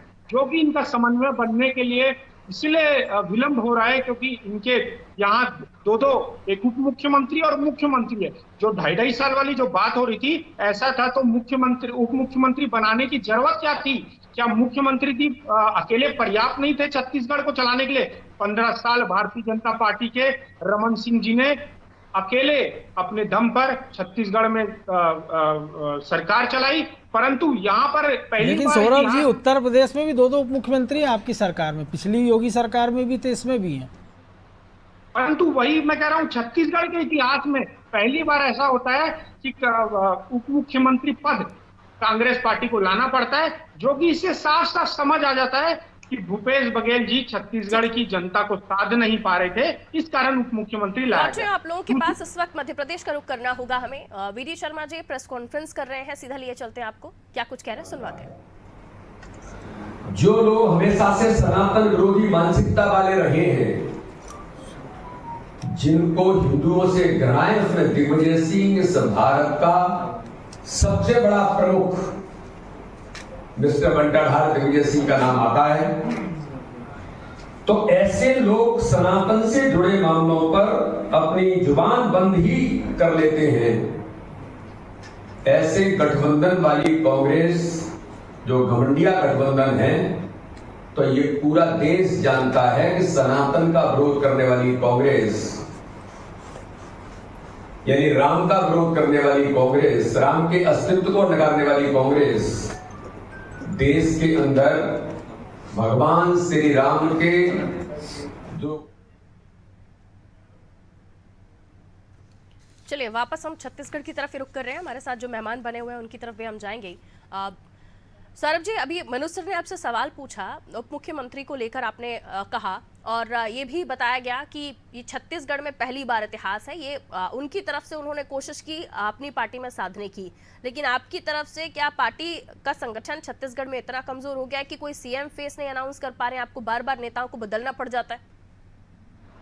देखिए, जिस प्रकार से भारतीय जनता पार्टी आज छत्तीसगढ़ में काम कर रही है, चाहे वो प्रदेश अध्यक्ष जी हो अरुण साहो जो ओबीसी वर्ग से आते हैं, चाहे नेता प्रतिपक्ष जी हो नारायण चंदेल जी हो ओबीसी वर्ग से आते हैं, कहीं ना कहीं भारतीय जनता पार्टी क्षेत्रीयवाद जो भूपेश बघेल जी आज ढोंग रचकर, घोड़ा चलाकर, लट्टू चलाकर, गेड़ी में चढ़कर ये दिखाने का प्रयास करते हैं कि हम छत्तीसगढ़िया हैं, परंतु बता दूं 15 साल भारतीय जनता पार्टी, इन्हीं छत्तीसगढ़ की जनताओं ने विश्वास करके हमारी सरकार बनाई थी। दूसरी बात, जिस प्रकार से आज छत्तीसगढ़ की 4.5 साल 5 साल पूरे होने वाले हैं, आज हाल देख लीजिए, महिला सुरक्षा के नाम पर शून्य है। आज गायों की जिस प्रकार से हत्या हो रही है, मौत हो रही है, इनके कार्यक्रम आते हैं, इनके आला कमान आते हैं, गौठान में कार्यक्रम करते हैं, उसी कार्यक्रम का भोजन खाकर 40-40 गायों की मौत हो जाती है, पर प्रियंका गांधी जी उनके परिवार से मिलने नहीं जाती। दूसरी बात, आज छत्तीसगढ़ में महिला जो है लगभग 1 लाख पुरुषों से ज्यादा है। महिला के लिए इन्होंने कहा शराबबंदी होगी, घोषणा पत्र में 4.5-5 साल पहले कहा, पर आज तक शराबबंदी के मामले में ये कहने के लिए तैयार नहीं है। गोल घुमाने का काम कर रहे हैं, जनता को गुमराह करने का काम कर रहे हैं। आज महिला जो है ये साधने का प्रयास करने का बात कर रहे हैं, तो मैं आपको बता दूं महिला बिल्कुल इनके झांसे में नहीं आएगी, क्योंकि इन्होंने सिर्फ और सिर्फ छत्तीसगढ़ महतारी को ठगा है, छत्तीसगढ़ की महिलाओं को ठगा है। ऐसे में आने वाला जो चुनाव है, महिलाएं पूर्ण रूप से भारतीय जनता पार्टी को समर्थन देगी, क्योंकि भारतीय जनता पार्टी ने केंद्र नेतृत्व में भी 32% का आरक्षण लाया। इनको समझ आ गया, तो इनके आला कमान अब ओबीसी और जातिगत आरक्षण की बात करने लग गए। इससे साफ साफ समझ आता है कि ये देश को, जाति को विभिन्न रूप से विभाजन करने का प्रयास कर रहे हैं। जनता साफ साफ देख रही है। ठीक है, कांग्रेस की तरफ हम रुक कर रहे हैं एक बार फिर से। सत्य प्रकाश जी, तमाम योजनाओं को लेकर, जो केंद्र की योजनाएं हैं उसको लेकर भारतीय जनता पार्टी सिलेक्शन में और आपकी क्या खामियां हैं उनको बताने के साथ जनता के बीच में जा रही है, और ये भी बताने की कोशिश की जा रही है कि आपके यहाँ गुट है जिनमें अभी ये उम्मीदवार तय इसलिए नहीं हो पा रहे कि किस गुट को कहाँ प्राथमिकता दी जाए। पारुल जी, देखिए करिश्मा जी ने, मेरे को लग रहा है गई होंगी एक भाजपा कार्यालय, तो करिश्मा जी बेहतर बता पाएंगे कि कल परसों क्या हुआ। मनसुख मांडविया जो इनके सह प्रभारी है, वो अपनी गाड़ी से नहीं उतर पा रहे थे। गुटबाजी क्या है ये सबके सामने कल परसों हुआ है। उससे पहले भी कार्यकर्ताओं ने हमला कर दिया, इनके कार्यकर्ता उन्होंने अपने ही प्रदेश कार्यालय पे कि जो प्रदेश कार्यालय के जो स्टाफ थे उनको छत पे जाकर अपनी जान बचानी पड़ी है। तो क्या गुटबाजी होती है और किस चरम पर चल रही है इनकी गुटबाजी, वो सबके सामने पिछले 3-4 दिनों में आई है। भाजपा कार्यालय से सब तस्वीर आई है, करिश्मा जी भी गई होंगी वहां पे बाइट लेने, उनको ज्यादा बेहतर बता पाएंगे, और ये अखबारों में भी छप रहे हैं यहाँ पे। तो ये क्या गुटबाजी चल रही है सबके सामने। हमारे यहाँ वैसा हालत नहीं है, लेकिन जैसे मैंने बोला हमारी अंतिम प्रक्रिया में है, हमने सिंगल नाम भी कर ली काफी सीटों पे, तो हमारे यहाँ ऐसा हालत नहीं है। इनके यहाँ क्या देखिए 21 की 21 सीटों पे माथा पीछी है। 21 सीटें जो इन्होंने घोषणा की है उसमें भी बहुत ज्यादा द्वंद चल रहा है। वहां क्षेत्र में भी लोगों में बहुत असंतुष्ट है कि भाई इस कैंडिडेट को क्यों दिए, इसको नहीं देना चाहिए था, उसको देना चाहिए। तो इनके यहाँ क्या गुटबाजी है, यहां तक कि नरेंद्र मोदी आते हैं, राजेश मूणत जी बाहर बैठे रहते हैं। तो गुटबाजी कितना है ये सबके सामने, उसमें ज्यादा मेरे को बोलने की जरूरत नहीं है। एक चीज बस मैं बोलना चाहूंगा कि सौरभ जागीर जी यहाँ बैठे, ये देखिए बीजेपी का जो काम है शीर्ष नेतृत्व से लेकर प्रदेश नेतृत्व तक सिर्फ और सिर्फ झूठ भ्रम फैलाना। अभी मैं महिलाओं की ये बात कर रही थी, महिलाएं भाई इनसे दूर है, सबके सामने है। इनके समय में मीना खाल को कांड हुआ, झलिया मारी कांड हुआ, यहाँ तक कि रमन सिंह जी का ओएसडी एक नाबालिग के साथ दुष्कर्म करते रहे। हमारी सरकार आती है तो एफआईआर होती है, क्या हालत है। उनके समय छत्तीसगढ़ जो 5वें नंबर पे था, आज महिला अपराध 13वें नंबर पर है। ये इनके हालात है, आज हालात सुधरे हुए हैं। दिक्कत यही हो रही है कि भूपेश बघेल जी का जो समर्थन मिला है, भूपेश बघेल जी का जो कद बढ़ा है, मनोज जी साफ है कि दोनों ही तरफ से अब तारीखों के ऐलान के साथ साथ ये जो जोश है वो और ज्यादा बढ़ गया है, और इन तारीखों के ऐलान के साथ ही मुझे लगता है कि और भी अब सरगर्मियां तेज हो गई होंगी। लेकिन सवाल ये है कि दोनों ही तरफ से तैयारियां हो रही हैं, महिला वोटर्स को दोनों ही समझ रहे हैं कि तादाद ज्यादा है तो साथ कर तो चलना ही है। आप इन तैयारियों को कितना आकलन कर रहे हैं और दोनों की स्थितियों को कहाँ देख रहे हैं? देखिए निश्चित तौर पर जो छत्तीसगढ़ में जो योजना है, चाहे वो गोठान हो, नरवा गरवा गुड़वा हो, वो ऐसी तमाम सारी ऐसी स्कीम्स हैं जी। और जिस सॉफ्ट हिंदुत्व की बात कमलनाथ कर रहे हैं, मुझे लग रहा है छत्तीसगढ़ सरकार उस पर काफ़ी आगे बढ़ गई है। जिस प्रकार से उन्होंने भगवान राम की प्रतिमाएं लगी हैं, तमाम सारे उपक्रम किए जा रहे हैं, तो बीजेपी को भी लग रहा है कि वहाँ इस बार चुनौती छत्तीसगढ़ के लिहाज से उनके लिए काफ़ी कठिन साबित होने वाली। यही कारण है, हमने देखा कि रमन सिंह के जिन सिटिंग MP जो थे राजनांदगांव से, उनके बेटे अभिषेक, जिनका पिछले लोकसभा में टिकट काट दिया गया था, अब फिर से रमन सिंह की पूछ परख होने लगी है। और जो सत्यप्रकाश जी भी कह रहे थे कि 5 साल तक पार्टी ने रमन सिंह और तमाम सारे नेताओं की पूछ परख नहीं की थी, लेकिन जब वो नेता उनको राजस्थान में भी याद आ रहे हैं, वो नेता उनको छत्तीसगढ़ में भी याद आ रहे हैं। जहाँ तक मध्य प्रदेश की बात है, तो मध्य प्रदेश में भी हम देख रहे हैं यही मौजूदा स्थिति कांग्रेस के साथ है कि कांग्रेस जो स्कीम्स अपनी बात कर रही है, वो बीजेपी पहले उस पर काम शुरू कर देती है। वो नारी सम्मान की बात करते हैं तो लाडली बहना हो जाती है, 1000 से वो 1250 महिलाओं खाते में चले जाने लग जाते हैं। गैस सिलेंडर की बात कांग्रेस करती है, 500 रुपये में 450 में शिवराज सरकार उसको देने लग जाती है। किसान कर्ज माफ़ी की बात होती है तो जो किसानों को 6000 रुपये साल का नरेंद्र मोदी केंद्र सरकार दे रही थी और 4000 शिवराज सरकार दे रही थी, उसको बढ़ा के 6000 कर दिया जाता है। जो डिफाल्टर किसान है उनका जो ब्याज हैगा उसको माफ़ कर दिया जाता है। जो बिजली के हार्स पावर की बात है, 5 हार्स पावर के पंपों की बात है, उस पर बिजली मुफ्त कर दी जाती है। तो अब जब चुनाव धीरे धीरे आगे बढ़ेगा और जब संकल्प पत्र या घोषणा पत्र जो पार्टियां आजकल नए नए नाम दे रही हैं, उसमें वो क्या नई चीज़ लेकर आएंगे और कैसे आधी आबादी को रिझाने का प्रयास करेंगे। क्योंकि पिछले 2-3 चुनाव से हम देखें कि महिला वोटरों की संख्या में भी बढ़ोतरी हुई है और उनका वोटिंग पैटर्न भी चेंज हुआ है। वो वोटिंग में ज़्यादा से ज़्यादा उत्साह से भाग ले रही हैं। वो कई सारे ज़िले हमने देखे हैं, जो छत्तीसगढ़ के भी हो, मध्य प्रदेश के, राजस्थान के, जहाँ महिला वोटरों ने पुरुषों से ज़्यादा वोटिंग की है। तो ऐसे में सबसे बड़ा सवाल यही कि आधी आबादी को साधने का जतन जो कोई करेगा, और मुझे लगता है इस चुनाव में जातिगत जनगणना और OBC का मुद्दा भी एक प्रभावी मुद्दा साबित होने वाला है। बिल्कुल, करिश्मा की तरफ हम रुक कर लेते हैं। करिश्मा, कई सारी ऐसी खबरें हैं जो निकलकर सामने आती हैं रोजमर्रा में भी और जो राजनीति से जुड़ी हुई होती हैं, लेकिन चुनावी तारीखों के ऐलान के साथ ही आरोप प्रत्यारोपों का दौर भी तेज हो गया है। उधर खड़गे साहब ये भी कहते हुए नजर आते हैं कि जो तारीखों का ऐलान है ये बीजेपी की वापसी का उद्घोष है। 2023 के बाद 2024 इसे सेमीफाइनल के तौर पर देखा जा रहा है। और अब मनोज सर भी कह रहे थे कि पूर्व मुख्यमंत्री रमन सिंह दोबारा से उनके पूछ परख बढ़ गई है। क्या देख रही हैं आप भारतीय जनता पार्टी और कांग्रेस में, क्योंकि ग्राउंड लेवल पर आप जब रिपोर्टिंग करती हैं तो कई सारी चीजें आपके जहन में भी आती हैं। कांग्रेस की कितने तैयारियां आप देख रही हैं और भारतीय जनता पार्टी की मजबूती कहां आकलन कर रही है? जी बिल्कुल पारुल, अगर बात करें चुनाव की तो देख सकते हैं कि दोनों ही पार्टी लगातार जो है चुनाव की तैयारियों में जुट चुकी हैं। हालांकि अगर दौरों की भी अगर बात करें तो वो भी एक महत्वपूर्ण भूमिका निभाते हैं आगामी विधानसभा चुनाव में, लगातार केंद्रीय नेताओं के दौरे छत्तीसगढ़ की ओर हो रहे थे, जिसमें बताया जा रहा है भारतीय जनता पार्टी इस बार जो है प्रधानमंत्री नरेंद्र मोदी के चेहरे पर जो है चुनाव लड़ने वाली है। जन जन तक मोदी फेस को लेकर जाने वाले और उन्हीं के नेतृत्व में देखा जाएगा कि ये जो है विधानसभा चुनाव जीतने की कवायद में भारतीय जनता पार्टी नजर आ रही है। हालांकि अगर कांग्रेस की बात करें तो कांग्रेस पार्टी से मुख्यमंत्री भूपेश बघेल बड़ा चेहरा है। छत्तीसगढ़ियावाद को आगे बढ़ाने का जो है उनका नाम जो है सामने आता है। सभी का कहना है कि जिस तरीके से आज तक ऐसा मुख्यमंत्री किसी ने नहीं देखा जो कि गिल्ली डंडा खेले, ग्रामीणों से मिलने जाए, साथ ही में बोरेबासी खाए और छत्तीसगढ़ की संस्कृति को इतनी महत्वता दे, तो देखा जा सकता है कि दोनों ही पार्टियों से जो है लगातार कोशिशें की जा रही हैं। हालांकि बात करें चेहरों की तो भारतीय जनता पार्टी से प्रधानमंत्री नरेंद्र मोदी के चेहरे पर जो है चुनाव लड़े जाएंगे और वहीं देखा जाएगा कि कांग्रेस की तरफ से जो है मुख्यमंत्री भूपेश बघेल का जो है अभी सीएम फेस वही नजर आ रहा है। तो देखा जा रहा है कि दोनों ही पार्टियां जो है अपनी तैयारियों में जुट गई है और 90 विधानसभा सीटों की अगर बात करें तो देखा जा सकता है कि कांग्रेस ने अभी तक अपने प्रत्याशियों की सूची अभी तक जारी नहीं की है। हालांकि उनकी जो छत्तीसगढ़ प्रभारी कुमारी शैलजा है, उनका कहना है कि ये जो प्रभारी जो सूची निकलने वाली है वो सर्वसहमति से निकाली जाएगी, इसलिए जो है इस पर गौर से मंथन किया जा रहा है। लगातार केंद्र में भी जो है दिल्ली में बैठकें हो रही है कांग्रेस पार्टी की।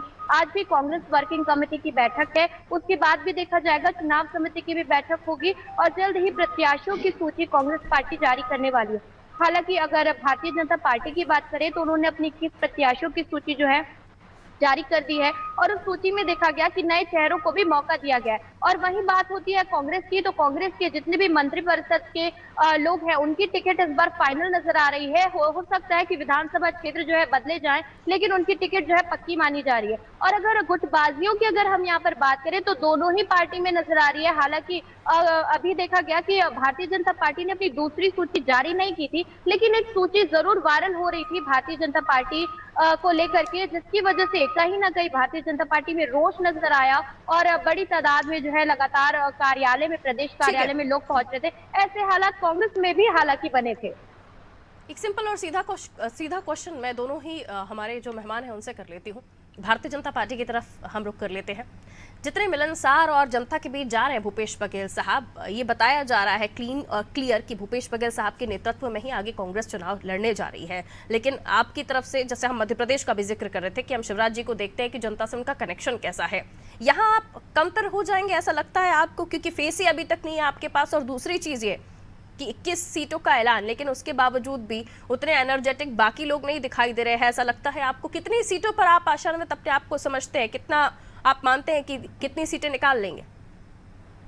देखिए, जिस प्रकार से यदि 21 सीटों की बात कर रहे हैं की बात आती है तो 21 सीट में कहीं ना कहीं हम उतर चुके हैं मैदान पर और मजबूती रूप से काम कर रहे हैं, चाहे वो भूपेश बघेल जी का पाटन विधानसभा क्षेत्र हो जहां से भूपेश बघेल जी विधानसभा जीते पिछले बार। परंतु मैं आपको बता देना चाहता हूं, उसी विधानसभा से विजय बघेल जी जो आए हैं, जो इसके पहले उनको चुनाव में करारी हार दे चुके हैं, 22,000 वोट से ज्यादा की लीड लेके, वही उसके बाद वो लोकसभा बनते हैं। लोकसभा में लगभग 4 लाख के आसपास लीड लेके वो लोकसभा लड़ते हैं। तो जिस प्रकार से भूपेश बघेल की बात हो, उनको टक्कर देने के लिए भारतीय जनता पार्टी ने केंद्र की नजर छत्तीसगढ़ पर, और साथ ही ये भी जाहिर सी बात है कि मैं कांग्रेस की तरफ जा रही हूँ। केंद्र की नजर है आपके क्षेत्र में भारतीय जनता पार्टी में, और जाहिर सी बात है जब केंद्र की नजर छत्तीसगढ़ में है तो सत्यप्रकाश जी आप क्या मानते हैं कि भारतीय जनता पार्टी, क्योंकि जब नजर डालते किसी स्टेट पर तो इतनी आसानी से छोड़ती नहीं है, और आपकी तरफ से सीएम भूपेश बघेल साहब पूरी तरह से कमान संभाले हुए हैं, जगह जगह जा रहे हैं, मानते हैं और मजबूत स्थिति दिखाई दे रही है, लेकिन कांग्रेस बीजेपी भी पूरी तरह से तैयारी के साथ है छत्तीसगढ़ में, क्या कहिएगा? देखिए पारुल जी, आपने खुद ने जैसे बोला कि केंद्र की नजर यहाँ, इसी से देखिए आपको एक चीज मैं समझ में आएगा कि प्रदेश के नेतृत्व क्या हालत है। देखिए अमित शाह जी कथा, ओम माथुर जी प्रभारी है, मगर पूरा चुनावी जो कमान है वो अमित शाह जी के पास है। तो ऐसे लगता है कि रायपुर ही उनका गृह मंत्रालय का ऑफिस है। तो ये पूरा का पूरा जो चुनाव है केंद्र से संभाल रहा बीजेपी का, क्योंकि यहाँ के नेतृत्व बहुत नेतृत्वहीन जो बीजेपी पार्टी है छत्तीसगढ़ में चल रही है। और मैं अपनी पार्टी बात करूंगा, मेरे को इधर उधर की बात नहीं करते, मैं एक ही बात बोलूंगा, भूपेश है तो भरोसा है। हमको पूरा भरोसा है कि हमने काम किया, हमको भरोसा है कि हमने जो योजनाएं जो लागू की है वो अंतिम व्यक्ति तक गई है। इसीलिए कुछ दिन पहले रिपोर्ट आई थी कि नीति आयोग की रिपोर्ट आई थी कि 40 लाख लोग छत्तीसगढ़ में गरीबी रेखा से ऊपर आए हैं। ये क्यों हो पाया? ये हमारी सरकार की योजनाओं की वजह से हो पाया। चाहे किसानों की बात कर लीजिए, महिलाओं की बात कीजिए, युवाओं की बात कीजिए, महिलाओं की बात कीजिए, किसी भी वर्ग की बात कीजिए, हर वर्ग के लिए हमने काम किया है, जिसकी वजह से हो पाया। और वही मैं बोल रहा हूँ, ये कितने भी तैयारी कर लीजिए, जनता इनको 14 से 4 भेजेगा। जब पार्टी होती है तो उसके लिए थोड़ा आसान भी हो जाता है। लेकिन सत्यप्रकाश जी, केंद्र की नज़र तो है, लेकिन 1 साल से लगभग पिछले जिस प्रकार से ईडी, सीबीआई, बाकी एजेंसियां सक्रिय हुई है, छत्तीसगढ़ के कई सारे ब्यूरोक्रेट्स, नेता उसकी लपेटे में आए हैं, और अब ताज़ा मामला महादेव ऐप से जुड़ा हुआ है जिसमें कई सारे फिल्म स्टार लपेटे में आए। तो आपको लग रहा है अब चुनाव की इस घोषणा के बाद ईडी और सीबीआई की आदम रफ्त छत्तीसगढ़ में कुछ ज़्यादा देखने को मिल सकती है? देखिए मनोज जी, ये तो आपने सही बोला कि यहाँ पे जो हालत क्या है कि उनको मालूम है कि हम राजनीतिक तौर पर नहीं लड़ सकते, इसलिए वो अपने जो तीसरी पार्टी बोलते हैं ईडी, आईटी, सीबीआई, ये सब भेजते हैं। तो उनको मालूम है आप राजनीतिक तौर पर लड़ाई नहीं लड़ सकते, इसलिए बैकडोर से लड़ाई लड़ रहे हैं, चाहे वो कितनी भेजी। जैसे आपने नाम बोला, एक भी व्यक्ति के ऊपर आरोप तय अभी तक नहीं कर पाए हो। आप लेके जाते, पूछताछ करते, छोड़ देते, और ये नहीं बता पाती ईडी कि उनको पास क्या जब्त हुआ, क्या नहीं मिला। तो ये सिर्फ और सिर्फ चुनावी स्टंट है हमारे मुख्यमंत्री जी का नाम बदनाम करने के लिए, हमारी सरकार का नाम बदनाम करने के लिए। फिर भी हम मजबूती के साथ ये योजनाएं काम कर रहे हैं, हम जनता के लिए काम कर रहे हैं, उससे कोई फर्क नहीं पड़ेगा। हाँ, ये बात हो सकता है कि अब चुनाव की तारीख का ऐलान हो गया तो और ज्यादा छापे पड़ सकते हैं, मगर ये भी तय है कि जैसे चुनाव खत्म होगा, हमारी सरकार बनेगी, ये ईडी, आईटी फिर अपने घर चले जाएंगे, ये फिर 5 साल बाद फिर आएंगे। ये सिर्फ और सिर्फ चुनावी स्टंट है, इसके अलावा कुछ नहीं। हमको उससे कोई घबराहट नहीं है, ना उससे हमको डर है। आप आइए, ईडी, सीबीआई, महादेव ऐप तो है ही सत्यप्रकाश जी, लेकिन दूसरी तरफ जो आपका गठबंधन है इंडिया, उसकी भी परेशानियां आपके स्टेट में शुरू हो गई हैं, क्योंकि आप और कांग्रेस और आम आदमी पार्टी यहाँ पर आप लोग एक दूसरे के साथ लड़ रहे हैं, और 2024 के लिए बनाया हुआ गठबंधन 2023 में आपके लिए परेशानी खड़ी कर रहा है।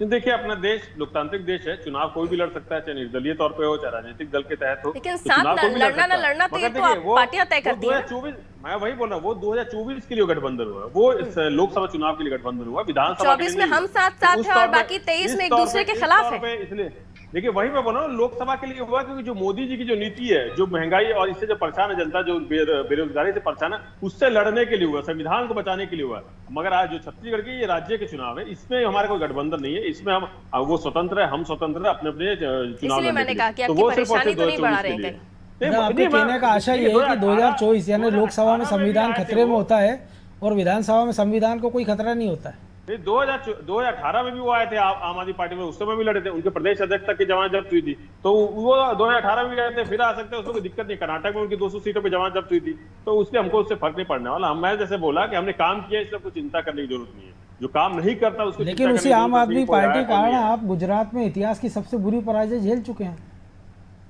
नहीं, वो तो मैं जैसे मैंने बोला कि चुनाव में ये हार जीत, कम वोट मिलना, इतना परसेंटेज मिलना, वो तो चलता रहेगा।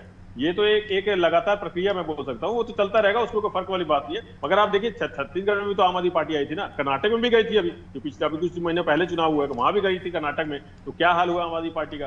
तो वो तो चलता रहेगा, इसमें कोई दिक्कत नहीं है। जैसे मैंने बोला, हमने काम किया, हमको चिंता करने की जरूरत है। कोई आए, आम आदमी पार्टी है, बसपा भी है, चुनाव लड़ती है, अमित जोगी जी की पार्टी भी है, और गोंडवाना गणतंत्र पार्टी भी, अब तो आदिवासी समाज भी चुनाव लड़ रहा है। तो वो चुनाव तो हर कोई लड़ रहा है, मगर हमको उसकी चिंता नहीं है। हमने अगर काम नहीं किया होता तो चिंता होती। हमको मालूम ने काम किया है, जो दिखता है जमीनी स्तर पर दिखता है कि हमने काम किया है। केंद्र सरकार हमारी कई योजनाओं की तारीफ करती है, चाहे गोबर खेती की बात करिए। लेकिन सत्यप्रकाश जी, तारीफ तो सिंहदेव भी, टीएस सिंहदेव भी केंद्र सरकार की कर रहे हैं, प्रधानमंत्री नरेंद्र मोदी की तारीफ करते नजर आए वो पिछले दिनों।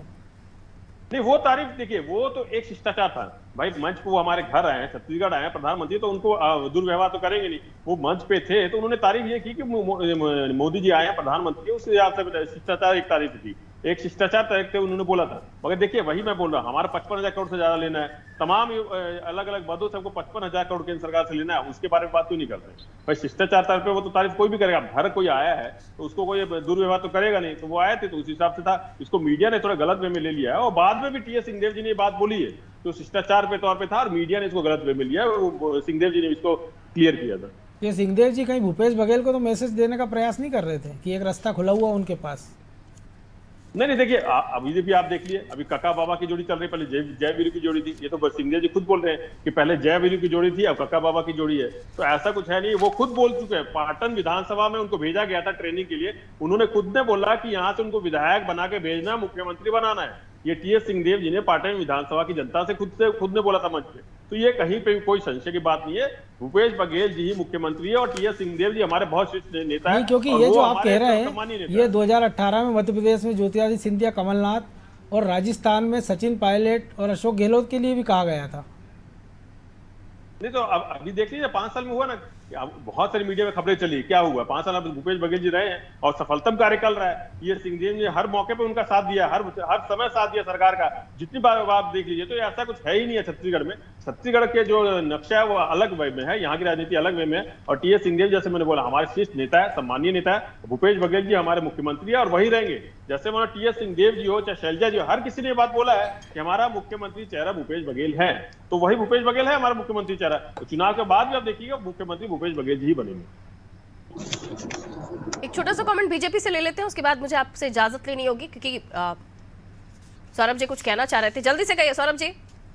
देखिए, जिस प्रकार से भूपेश बघेल जी यदि अच्छा काम करते या उनके संगठन समझ जाता तो उप मुख्यमंत्री टीएस बाबा को बनाना नहीं पड़ता। इससे साफ साफ समझ आता है कि दोनों में पट नहीं रहती और छत्तीसगढ़ में कांग्रेस मजबूती तौर पे आनी पड़ रही थी। इस कारण टीएस बाबा को बनाना पड़ा। अंतर कला साफ साफ दिखता है। यदि बात करते हैं काम की तो मैं पूछना चाहता हूँ, ये बोल रहे हैं कि काम हमने किया है तो जनता देख रही है, तो मैं पूछता हूँ इन्होंने घोषणा पत्र में 2 साल का बोनस माफ करने की बात की थी, आज तक नहीं किया है। सिंचाई पंप कनेक्शन देने की बात की थी, आज तक नहीं दिया है।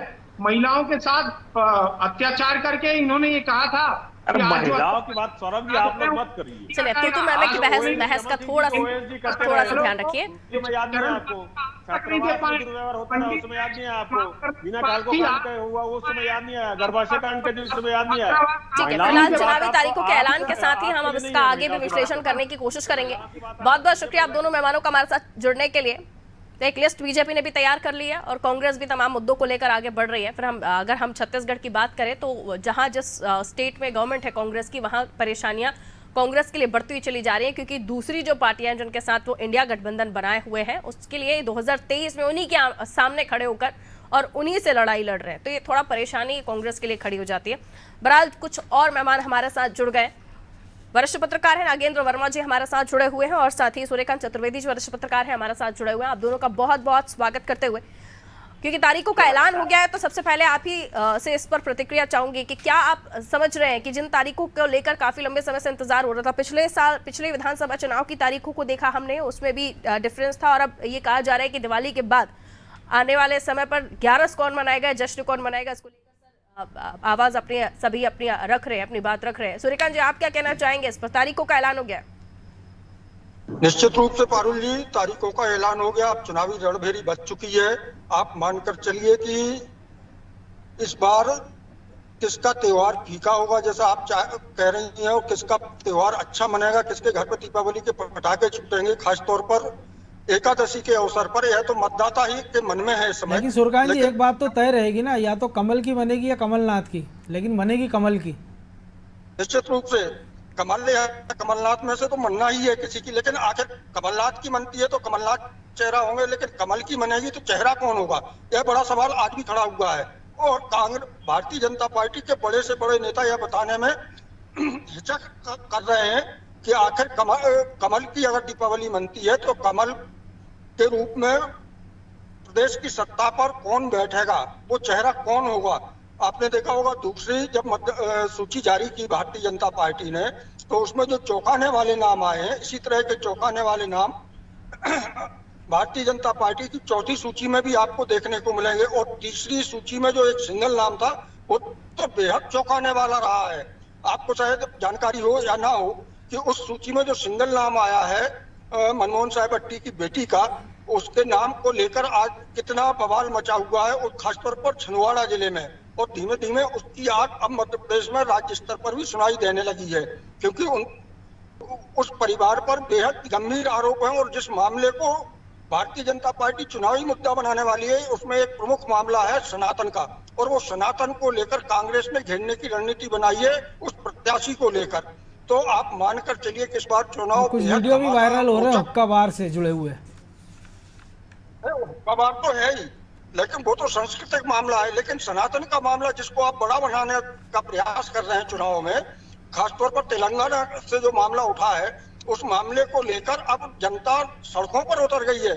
आपने देखा होगा कि छिंदवाड़ा में खासतौर पर अमरवाड़ा में कितनी बड़ी रैली निकाली है, उसमें सारे के सारे हिंदू संगठन शामिल थे। तो वो एक बड़ा मुद्दा बनने वाला है मध्य प्रदेश में। और अब सबकी निगाहें इस बात पर लगी हुई है कि कड़वे दिन समाप्त हो, श्राद्ध पक्ष समाप्त हो और कांग्रेस की पहली सूची आए और भारतीय जनता पार्टी की चौथी सूची आए। इन सूचियों में कैसे नाम होते हैं, कौन चेहरे सामने आते हैं, उसके बाद मानकर चलिए आपके मध्य प्रदेश की चुनावी और सियासी तासीर के बारे में लोगों के अनुमान नए सिरे से लगना शुरू होंगे और उसके बाद ही तय होगा कि मध्य प्रदेश में क्या माहौल बनने वाला है इस बार चुनाव में।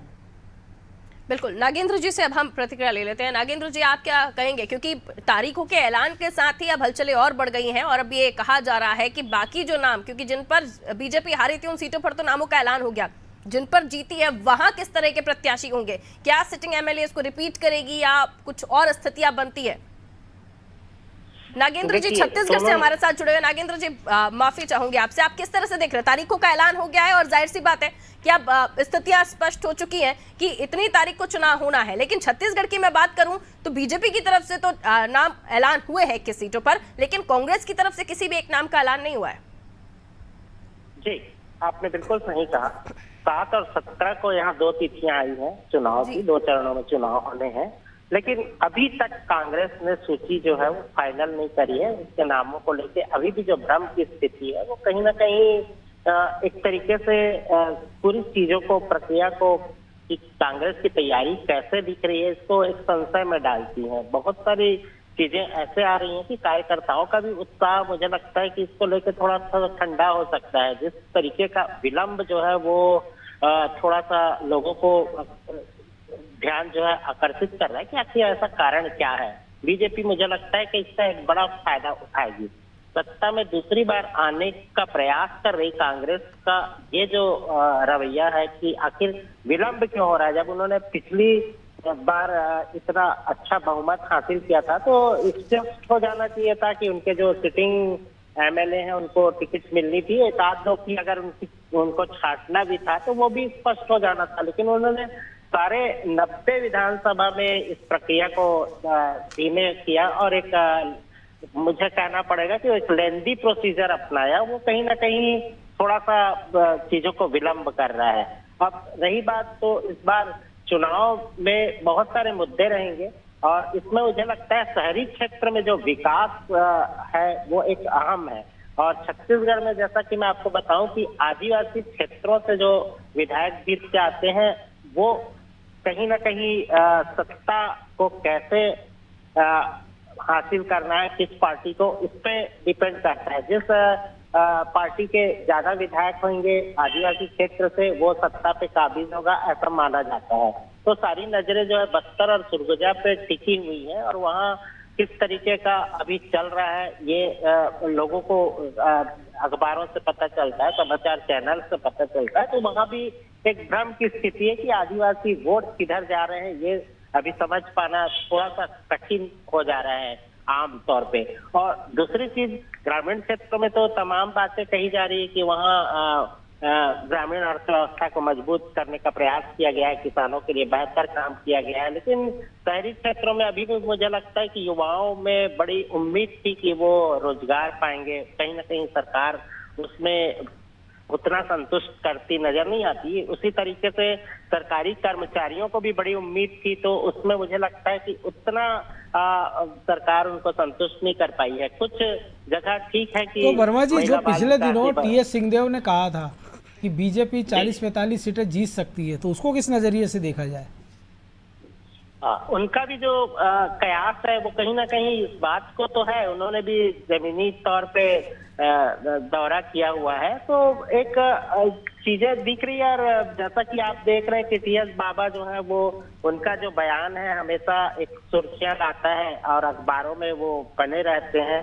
तो कहीं ना कहीं उनका जो अभी स्टैंड है और इस तरीके के बयान जो है वो भी कहीं ना कहीं राजनीति की दशा दिशा को बदलने में मुझे लगता है कि बहुत बड़ा कारण बन सकते हैं। चलिए, बहुत शुक्रिया वर्मा जी हमारे साथ जुड़ने के लिए। सूर्यकांत जी, जाहिर है कि अब तारीखों के ऐलान के साथ ही कई सारी चीजें स्पष्ट हो गई हैं। अब कई सारे मुद्दे जिनको लेकर भारतीय जनता पार्टी अलग अलग स्टेट में इलेक्शन में जाने वाली है। छत्तीसगढ़ की भी अगर मैं बात करूं तो छत्तीसगढ़ में भी महिला वोटर्स ज्यादा है, मध्य प्रदेश में भी महिला वोटर्स ज्यादा है। आदिवासियों को लेकर अभी वर्मा जी अपनी बात रख रहे थे और अलग अलग वर्गों को साधते हुए भारतीय जनता पार्टी चली जा रही है। क्या आप समझते हैं, क्योंकि कांग्रेस भी छत्तीसगढ़ में अपनी तरफ से पूरा प्रेशर बनाने की कोशिश कर रही है, उनकी तरफ से भी प्रियंका गांधी जी भी पहुंच रही है महिलाओं को लेकर, उनको वो भी अपना एक संदेश देने की कोशिश कर रहे हैं कि किस तरह से वो महिलाओं के साथ खड़े हुए हैं। अपराध को भी वो जो है अपने नजरिए में रख रहे हैं कि किस तरह से अपराध के मामले में, क्राइम के मामले में बीजेपी को घेरना है। तो आने वाले समय पर कांग्रेस कितनी भारी पड़ती हुई दिख रही है आपको छत्तीसगढ़ को लेकर अगर बात करें तो?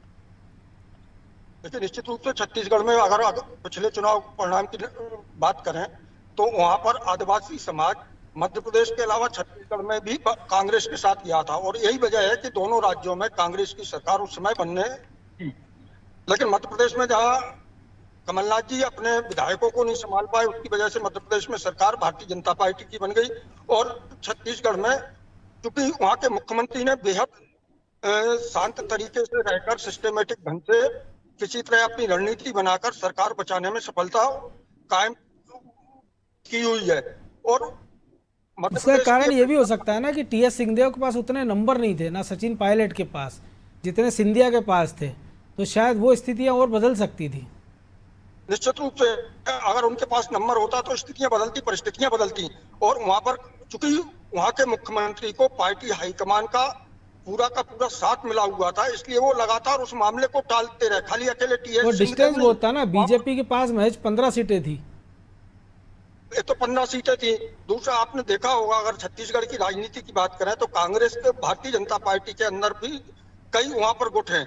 उसमें अग्रवाल गुट देख लें, रमन सिंह का गुट देख लें, और रमन सिंह कहीं ना कहीं समझौतावादी व्यक्ति माने जाते हैं। उनके कांग्रेस नेताओं के साथ कभी तलखी नहीं रही है। वो तलखी ना होने के कारण राजस्थान में जिस तरह से कांग्रेस ने रणनीति बनाकर भारतीय जनता पार्टी के नेताओं का साथ हासिल किया है, लगभग वही स्थिति छत्तीसगढ़ में देखने को भी मिलती है। चाहे आप रमन सिंह को देख लें या अग्रवाल गुट को देख लें, तो दोनों गुट एक दूसरे के भारतीय जनता पार्टी में विरोधी, और एक गुट अगर कांग्रेस को अपदस्थ करने के पक्ष में था तो दूसरा गुट कहीं ना कहीं कांग्रेस के पक्ष में जाकर अप्रत्यक्ष रूप से खड़ा था और इसका फायदा हुआ कांग्रेस को मिला है। और यही वजह है, आप देखें पूरे 5 साल में छत्तीसगढ़ में भारतीय जनता पार्टी कोई बड़ा ऐसा आंदोलन खड़ा नहीं कर सकी है जिससे सरकार को लगातार बैक फुट पर जाने को मजबूर होना पड़ा हो। और मुझे लगता है इसका कहीं ना कहीं फायदा कांग्रेस इस चुनाव में उठाने का प्रयास करेगी और उसे फायदा मिलेगा। मध्य प्रदेश की राजनीतिक परिस्थितियां अलग है। मध्य प्रदेश में अगर आप देखें तो वो इलाका चुना गया है, अभी जो राहुल गांधी जी आने वाले हैं और प्रियंका गांधी चुनाव प्रचार के लिए आने वाली है 2 दिन बाद, तो वो इलाका चुना गया है जो आदिवासी बाहुल है। और उस आदिवासी बाहुल वो इलाका है कि जो छत्तीसगढ़ की सीमा से लगा हुआ है कहीं ना कहीं। तो मध्य प्रदेश में अगर प्रियंका गांधी सभा करती हैं और राहुल गांधी आकर सभा करते हैं तो उसका प्रभाव कहीं ना कहीं छत्तीसगढ़ की राजनीति पर पड़ेगा। बिल्कुल सर, लेकिन 2024 से पहले 2023 और एक तरफ इंडिया गठबंधन होगा और स्टेट में अलग अलग ये लड़ रहे हैं, इस पर जनता के पास ये मैसेज कैसे जा रहा है? क्योंकि एक स्टेट में आप एक दूसरे से लड़ रहे हैं, आप एक दूसरे के आमने सामने हैं, और दूसरी ओर हम देख रहे हैं कि जब इंडिया गठबंधन होता है तो वहां से भी हालांकि अच्छी खबरें नहीं आती हैं, लेकिन ये माना जाता है कि हाँ साथ में लड़ रहे हैं, अपनी एकता दिखाने की कोशिश कर रहे होते हैं। देखिए, लोकसभा चुनाव के लिए जो सारे लोग एक हुए हैं, विधानसभा चुनाव आप देखिएगा अभी 5 राज्यों में चुनाव हो रहे हैं। इन राज्यों में कहीं कोई इंडिया गठबंधन के लोग एक साथ नहीं खड़े हैं, ना एक साथ चुनाव लड़ रहे हैं। तो जनता सब जानती है। आप देखें अगर इसके पीछे जब लोकसभा चुनाव हुआ उस समय जनता ने मध्य प्रदेश की 29 में से 28 लोकसभा सीटें भारतीय जनता पार्टी को दी थी, लेकिन जब विधानसभा चुनाव हुए तो उसके परिणाम अलग थे। तो जनता जानती है कि हमें कब किसको वोट देना है और कैसे मतदान करना है, किसके पक्ष में करना है। लगभग यही स्थिति इंडिया गठबंधन के साथ है। मध्य प्रदेश की अगर आप बात करते हैं, छत्तीसगढ़ की बात करते हैं, तो बसपा अलग लड़ रही है, कांग्रेस अलग लड़ रही है, और तमाम राजनीतिक दल चाहे सपा की बात कर लें या आप की बात कर लें, सारे के सारे अलग चुनाव में खड़े हुए हैं। और सब जानते भी हैं कि अगर आप मध्य प्रदेश में चुनाव लड़ती है तो उसकी क्या हैसियत है, कांग्रेस की क्या हैसियत है, या अन्य छोटे दल जो अन्य राज्यों में। लेकिन जब हमने देखा था पिछली बार नजदीकी मुकाबला हुआ था, कई जगह हमने देखा कि कांग्रेस या बीजेपी की हार जीत का अंतर 300, 200, 125 वोट था। तो ऐसे में खेल तो बिगाड़ ही सकते हैं ये राजनीतिक दल। निश्चित रूप से खेल बिगाड़ेंगे। अगर चलिए, लगता है डिस्कनेक्ट हो गए हैं सूर्यकांत जी हमारे साथ। मनोज जी बहुत बहुत शुक्रिया, और सूर्यकांत जी बहुत बहुत शुक्रिया आपका भी समय देने के लिए। तो तारीखों का ऐलान हो गया है। देखिए, अलग अलग स्टेट्स में जो तारीखों का ऐलान हुआ है उनमें छत्तीसगढ़ में 2 चरणों में चुनाव होने हैं, 7 और 17 नवंबर को। मध्य प्रदेश में 17 नवंबर को चुनाव होगा। मिजोरम में 7 नवंबर को, राजस्थान में 23 नवंबर को, 3 दिसंबर को नतीजे आएंगे। यानी ये पता चल जाएगा कि जनता ने किसकी किस्मत में क्या लिखा है। तमाम राज्यों में तैयारियां चल रही हैं, राजनीतिक दल अपनी अपनी तैयारियों में जुटे हुए हैं। कई स्टेट्स में बीजेपी ने अपने उम्मीदवारों का ऐलान कर दिया है, लेकिन कांग्रेस अभी भी हाथ खाली है इस मामले में। तो और दावे दोनों ही तरफ से किए जा रहे हैं, अपनी अपनी जीत के, मजबूती की बात की जा रही है, मुद्दे उठाए जा रहे हैं। लेकिन चुनाव जब होंगे तो जनता ईवीएम पर जाकर कौन से बटन को दबाती है, ये तो जनता तय करती है। यानी नतीजे क्या आएंगे। मध्य प्रदेश की बात करें, एक तरफ कमलनाथ है और दूसरी तरफ कमल है, तो कौन सा कमल खिलने वाला है ये तो आने वाले समय के साथ पता चलेगा। 12 तारीखों का ऐलान हो गया है और इसी के साथ चुनावी रणभेरी भी बच चुकी है। दीजिए इजाजत, रखिए अपना ख्याल, नमस्कार।